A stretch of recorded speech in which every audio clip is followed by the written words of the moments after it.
देखिए, एक्शनेबल्स में सबसे बड़ा एक्शनेबल तो अभी भी मुझे लग रहा है मेटल्स में। डॉलर का नीचे आना, बॉन्ड यील्ड्स का कूल ऑफ होना, ये सब। और मेटल्स में लेकिन आपको चुनना होगा। जैसे आज फॉर एग्जांपल एक बहुत ही इंटरेस्टिंग रिपोर्ट आई है, बहुत ही इंटरेस्टिंग है, जो कह रही है कि हिंदुस्तान जिंक खरीदिए और हिंडाल्को बेचिए। ये एक ब्रोकरेज की एक ट्रेड है, मतलब इंटरेस्टिंग हो सकते हैं इस तरीके के पेयर ट्रेड्स जो हैं। तो आपको थोड़ा सा एक स्पेसिफिक होना होगा। गोल्ड से जुड़े शेयरों में मुझे सबसे ज़्यादा स्ट्रेंथ नज़र आ रही है।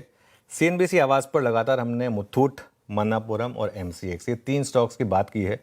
और इनफैक्ट अगर आप एमसीएक्स वर्सेस बीएसई देखें, कल मुझे एक फंड मैनेजर से बात हो रही थी, उन्होंने कहा कि शायद जो पिछले हमने 3-4 हफ्तों में बात की है, सबसे जो शानदार एक हमारा एक व्यू रहा है वो इस पर ही रहा है, एमसीएक्स वर्सेस बीएसई। अगर आप इसका 2 हफ्ते का डेटा देखेंगे, बीएसई वर्सेस एमसीएक्स, कहाँ एमसीएक्स 12% भागा है और कहाँ 2 हफ्ते देखिए 24% एमसीएक्स आपको रैली दिखा रहा है और बीएसई कहाँ नीचे आया है ना।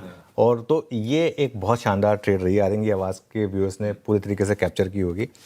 इसके अलावा पीएसयू बैंक्स और एनबीएफसीज, मुझे लग रहा है यहाँ पर वापस ना एक तेज़ी का ट्रिगर बन रहा है आशीष, क्योंकि जिस तरीके से बॉन्ड यील्ड्स नीचे आई हैं, ये इनके लिए एक बड़ा पॉजिटिव है।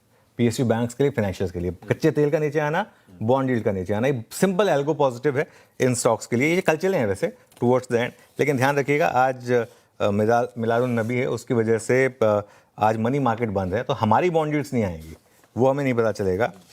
दिक्कत क्या है, प्राइवेट बैंक अब भी चलने को तैयार नहीं है, और ख़ास तौर से एचडीएफसी बैंक जो सबसे मार्केट की कमज़ोर कड़ी बनी हुई है। कल भी देखिए आप, ये तो कैश की वजह से एक लास्ट में मूव आ गया, वरना ये स्टॉक कल भी डे लो पर ही था।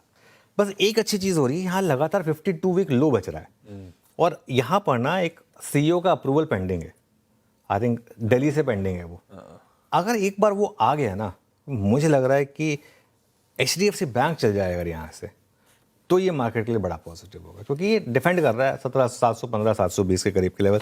अभी तक कोई साइन नहीं दिए इसने वैसे, लेकिन इसको रेडार पर रखें, क्योंकि कोई नहीं देख रहा है इसको, तो कई बार सरप्राइज कर देते हैं स्टॉक, ठीक है। तो ये क्यों इंपॉर्टेंट है, मैं वैसे एचडीएफसी बैंक को मैं इग्नोर कर चुका हूँ, मैं क्यों इसकी बात कर रहा हूँ, क्योंकि ये बैंक निफ्टी के लिए सबसे इंपॉर्टेंट है ना।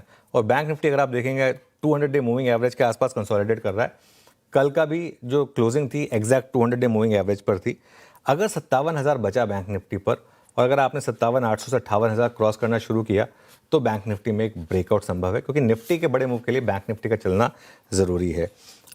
निफ्टी आईटी के लिए अगले 2 दिन काफ़ी क्रूशियल रहने वाले हैं, क्योंकि आज एनवीडिया के नंबर्स आएंगे, जिसके बाद बाजार का रिएक्शन चिप शेयरों पर, कॉस्पी में, ये सब जो है ये काफ़ी इंपॉर्टेंट होने वाला है।